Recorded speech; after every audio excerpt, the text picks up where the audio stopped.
बिहार विधानसभा चुनाव के पहले चरण के नामांकन में अब 3 दिन शेष रह गए हैं, मगर महागठबंधन में सीट बंटवारे पर संशय बरकरार है।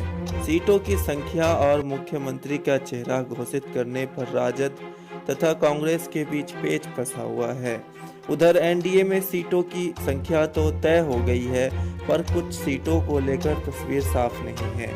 वैसे दोनों गठबंधनों के नेता अपने अपने बयानों से यह संदेश देने की कोशिश कर रहे हैं कि सब कुछ ठीक है।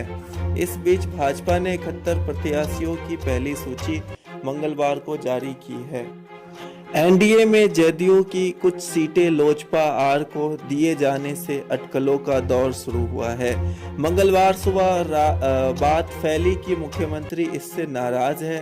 हालांकि एनडीए के सभी दलों ने एक्स पर पोस्ट कर इसका खंडन किया है और कहा है कि एनडीए एकजुट है। जदयू के राष्ट्रीय कार्यकारी अध्यक्ष संजय झा ने कहा कि मुख्यमंत्री खुश है, एनडीए में सीटों को लेकर बातचीत चल रही है।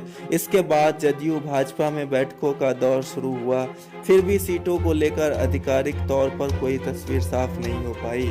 एनडीए में बैठकों का दौर जारी है। सुबह 10:30 बजे मुख्यमंत्री कल नीतीश कुमार के आवास पर जदयू के वरिष्ठ नेताओं की बैठक हुई। इसमें संजय झा, केंद्रीय मंत्री राजीव रंजन उर्फ ललन सिंह, संजय गांधी और ललन सर्राफ शामिल हुए। इसमें सीटों को लेकर मंथन हुआ, खासकर वैसी सीटों पर विस्तार से चर्चा हुई जिन पर जदयू लड़ता जा आ रहा है और इस बार वे सहयोगी दलों को दी जानी है।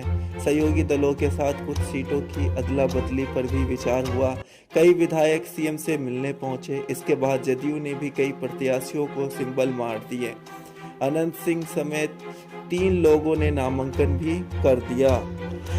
हम ने उम्मीदवार उतारे। हम सेकुलर ने एनडीए कोटे में मिली 6 सीटों पर उम्मीदवार घोषित कर दिए हैं। जीतन राम मांझी की बहू दीपा मांझी इमामगंज और समधन ज्योति देवी बाराचट्टी से प्रत्याशी है। इंडिया में सब कुछ ठीक नहीं।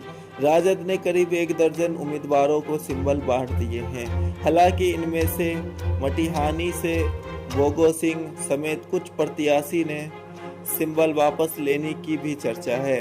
नई दिल्ली से लौटने के बाद तेजस्वी यादव ने मंगलवार को दिन भर पार्टी के वरिष्ठ नेताओं के साथ मंत्रणा की। सूत्रों के अनुसार अब महागठबंधन में इस मुद्दे पर बात चल रही है कि जो घटक दल नए शामिल हुए हैं उन्हें किसके कोटे से सीटें दी जाए। चर्चा है कि कांग्रेस अपने कोटे से मुकेश सहनी की वीआईपी और आईपी गुप्ता की पार्टी को सीटें दें। वहीं पशुपति पारस की रालोजपा और झामुमो को राजद कोटे से सीटें मिलेंगी।